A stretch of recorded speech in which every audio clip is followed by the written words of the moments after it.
वर्तमान में यूएसए की लीडरशिप बाइडेन के नेतृत्व में काफ़ी कमज़ोर नज़र आ रही है। हाल ही में अफ़गानिस्तान से जिस तरह यूएस की फोर्सेस बाहर निकली हैं, उससे सभी जगह यूएस की थू हो रही है। पहले वो यूएसए के ग्रांट पे पड़ता था और अभी वो चाइना के ग्रांट पे पड़ रहा है। अभी भी पाकिस्तान के पास कोई तीसरा ऑप्शन है नहीं। शी जिनपिंग अपनी सत्ता पर अपनी पकड़ को मजबूत बनाना चाहते हैं और अभी हाल में वहाँ के बैंक्स को 212 बिलियन डॉलर का बहुत बड़ा लॉस हुआ है। पिछले वीडियो में हमने 1950 से 1962 तक भारत और चीन के संबंधों को देखा और 1962 के बाद लंबे समय तक भारत और चीन के संबंध ठंडे बस्ते में पड़े रहे। लेकिन फिर 1979 में चीन में उदारीकरण का दौर आया। इसको ऐसे समझिए, चीन 1979 में एक उदारीकरण का दौर चीन में आया और इसके बाद लगभग 30 सालों तक चीन की जो जीडीपी की विकास दर है वो लगभग 10% के आसपास बनी रही। फिर 1991 में भारत में भी उदारीकरण का दौर आया, जिसका श्रेय हमारे भूतपूर्व प्रधानमंत्री और तत्कालीन वित्त मंत्री डॉक्टर मनमोहन सिंह को जाता है। और इसके बाद लगभग भारत में भी लगभग 2 दशकों तक यानी 20 सालों तक जीडीपी ग्रोथ जो है वो लगभग 7 से 9 के बीच बना रहा और ये काफ़ी अच्छी दर मानी जाती है जीडीपी के दुनिया में विकास के लिए। फिर ये जब दोनों देशों का उद्भव इतना तेज़ी से हुआ, जिसको कि कई विशेषज्ञ राइज ऑफ एशिया यानी एशिया के उदय के संज्ञा से संबोधित करते हैं, तो फिर दोनों देशों में कुछ बेचैनी बढ़नी शुरू हुई या कहिए संबंध में गर्माहट आनी शुरू हुई। और इस गर्माहट को समझने के लिए हम इसको देखा जाए कि चाइना युद्ध के बाद भारत और चीन के जो रिलेशनशिप्स है 1976 में भारत ने फिर से भारत चीन के साथ अपने संबंध बहाल करने की कोशिश की, या कहिए चीन और भारत ने युद्ध को भुलाते हुए एक नए संबंध करने की शुरुआत की। और इसका सबसे बड़ा प्रयास जो है 1988 में राजीव गांधी के चीनी दौरे को माना जाता है। उसके बाद फिर 1993 में पीवी नरसिम्हा राव ने चीन का दौरा किया और इसी समय एक भारत और चीन के बीच समझौता हुआ, जिसमें कि लाइन ऑफ एक्चुअल कंट्रोल को पर एक समझौता हुआ कि भारत और चीन के बीच कि जो सीमा रेखा है, जो यथास्थिति है, उसको मानते हुए लैंड ऑफ एक्चुअल कंट्रोल को एक स्वीकृति प्रदान की गई, क्योंकि चीन जो है शुरू से ही मैकमोहन रेखा को अस्वीकृत करता आ रहा है। आइए हम वर्तमान परिदृश्य में चीन की आक्रामकता के कुछ कारणों को समझने का प्रयास करें। शुरू से ही जो भारत का चीन के प्रति नज़रिया है वो काफ़ी सॉफ्ट रहा है, इससे चीन का मनोबल हमेशा से बढ़ा हुआ ही रहता है। दूसरा है बाइडेन, कि अभी वर्तमान में यूएसए की लीडरशिप बाइडेन के नेतृत्व में काफ़ी कमज़ोर नज़र आ रही है। हाल ही में अफ़गानिस्तान से जिस तरह यूएस की फोर्सेस बाहर निकली हैं, उससे सभी जगह यूएस की थू हो रही है। इससे चीन ये मान के चल रहा है कि वो पहला नंबर तो भारत के पंगे में अपने टांग डालेगा नहीं, दूसरा अगर डालता भी है तो अमेरिकन फोर्सेस को इंडियन टेरेन में ऑपरेट करने का उतना अनुभव है नहीं, जिसका सीधा फायदा चीन अपने पक्ष में देख रहा है। तीसरा है कि हिमालयाज़ मिलिट्री ऑपरेशन के नज़रिए से काफ़ी डिफ़िकल्ट टेरेन है, तो हिमालयाज़ में ऑपरेट करना किसी भी आर्मी के लिए आसान रहने वाला है नहीं।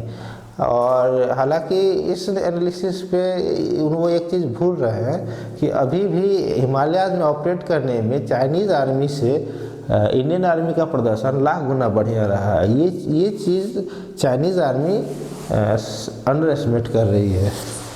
दूसरा, यूरोप, अभी विभिन्न मुद्दों पर भारत का यूरोप से कुछ मतभिन्नता चल रही है, तो चीन ये मान के चल रहा है कि जब तक ये मतभिन्नताएं शॉर्ट होंगी और पूरा यूरोप भारत के पक्ष में आएगा, तब तक वो अपना काम कर चुका होगा। और तीसरा, पाक फैक्टर, चीन को ये पूरा विश्वास है कि जो हमारा पड़ोसी मुल्क पाकिस्तान है वो हमेशा चीन के पक्ष में ही जाएगा, क्योंकि पाकिस्तान के पास दूसरा रास्ता भी नहीं है, बेचारा दिवालिया होने की स्थिति में है। पहले वो यूएसए के ग्रांट पे पढ़ता था और अभी वो चाइना के ग्रांट पे पढ़ रहा है। तो चाइना के बाद अभी भी पाकिस्तान के पास कोई तीसरा ऑप्शन है नहीं। इसके अलावा जो एक इंटरनल जो चीन का नज़रिया है वो ये है कि शी जिनपिंग अपने सत्ता पर अपनी पकड़ को मजबूत बनाना चाहते हैं। और अभी हाल में वहाँ के बैंक्स को 212 बिलियन डॉलर का बहुत बड़ा लॉस हुआ है और वहाँ की जीडीपी 3.2 के आसपास चल रही है, जो कि बहुत ही ख़राब है। तो अपने देशवासियों को कुछ बताने के लिए, उनका माइंड को डिवाइड करने के लिए इधर अटैक करने का उनकी रणनीति है। तीसरा है कि जो मैंने आपको बताया था ओबोर परियोजना के अंतर्गत चीन ने जिन देशों को कर्ज दिया था 70% देश अब कर्ज वापस देने से मना कर रहे हैं, जिससे कि उसकी द्विपक्षीय रिश्तों में काफ़ी खटास आ रही है। और चौथी है कोविड पॉलिसी। वहाँ के आम जनता में चाइना की कोविड पॉलिसी को लेकर के काफ़ी ज़्यादा आक्रोश है और इसको टैकल करने में चाइनीज़ गवर्नमेंट को काफ़ी दिक्कतें आ रही है। तो लोगों का माइंड डाइवर्ट करने के लिए वो ऐसे चिप टिक्स कर रही है। भारत और चीन के बीच जो आपसी तनाव है उसका एक कारण जो है वो आपसी ट्रेड भी है। इधर आकर के भारत और चीन के बीच ट्रेड काफ़ी ज़्यादा तेज़ी से बढ़ा है, लेकिन इस ट्रेड में हमको फ़ायदा से ज़्यादा नुकसान है, क्योंकि चीन तो दवा के एक्सपोर्ट कर रहा है, लेकिन हमारे देश का जो एक्सपोर्ट है वो चीन बहुत सारे बहाने बना के रोक देता है। या कह सकते हैं कि हमारे गुड्स का एक्सेस चीन जो है वो जानबूझ करके रोक देता है और फिर कहता है कि ये कुछ लीगल प्रॉब्लम है या मान लीजिए नीतिगत समस्याएं हैं जिनको सॉर्ट आउट कर लिया जाएगा। लेकिन आंकड़ों को देखने के बाद आपको ये बात सीधे स्पष्ट हो जाएगी कि 2013 में भारत और चीन के बीच जो ट्रेड डिफिसिट था वो 36 बिलियन डॉलर था, जो कि 2022 में 51.5 बिलियन डॉलर हो गया, जो कि एक बहुत बड़ा रकम है। चीन जो है वो हमसे चीज खरीद कम रहा है और बेच ज़्यादा रहा है। और आप पिछले कुछ दिनों में ध्यान दीजिएगा कि चीन जानबूझ करके हमें तंग करने के लिए कुछ चीज़ों की मांग को घटा बढ़ा कर रहा है। जैसे हाल ही में जो आप देखिएगा कि हमारे देश में गाड़ियों का प्रोडक्शन जो है इलेक्ट्रॉनिक चिप्स के कमी की वजह से रुक गया था। ये चिप्स आपको क्या लगता है कैसे ही रुक गए?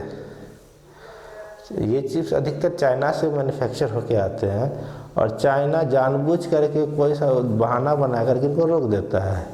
और इसके अलावा जैसे हमारी जो फार्मास्यूटिकल्स इंडस्ट्री है उसको एक्टिव रॉ मटेरियल्स या मान के चलिए उनका जो रॉ मटेरियल्स है वो चाइना से आता है। तो चाइना जब भी चाहे इन मटेरियल्स को रोक करके और हमारी फार्मास्यूटिकल इंडस्ट्री को पैरालाइज कर सकता है। आप समझ सकते हैं ये कितनी गंभीर बात है। शायद ये भी एक कारण है कि चीन भारतीय सरकार सबको जानते हुए भी चीन के प्रति काफ़ी नरम रुख रखती है।